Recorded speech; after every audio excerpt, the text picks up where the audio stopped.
আসসালামু আলাইকুম। বাংলাদেশ চালক কল্যাণ ফেডারেশন।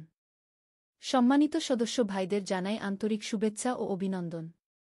আমাদের সংগঠনটি সামাজিক ও কল্যাণময় প্রতিষ্ঠান। এই প্রতিষ্ঠানটি পরিচালনার দায়িত্ব পালন করবেন সভাপতি থেকে প্রচার সম্পাদক ইত্যাদি।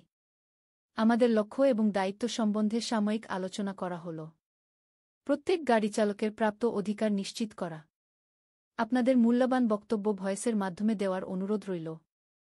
আমাদের প্রতিষ্ঠানের যুক্ত থাকা সদস্যদের যেকোনো ধরনের দুর্ঘটনায় আর্থিক অথবা পরামর্শ দিয়ে সহায়তা করা হয়। যেকোন সমস্যার সমাধানে অপর সদস্যদের সাথে যুক্ত হওয়ার জন্য লোকেশন দেওয়া অতি প্রয়োজন। দিনে অন্তত একবার হলেও লোকেশন ব্যবহার করবেন। গাড়ি চালকদের চাকরি দেওয়ার পাশাপাশি ছোট বড় সব ধরনের গাড়ি ভাড়া দেওয়া নেওয়া এবং গাড়ি ক্রয় বিক্রয় করা হয় এই প্রতিষ্ঠানের মাধ্যমে। প্রতিষ্ঠানের সকল সদস্যবিন্দুর ন্যায্য অধিকার নিশ্চিতে সংগঠনের কমিটির সিদ্ধান্ত মেনে নেওয়ার বিশেষভাবে অনুরোধ করা হল।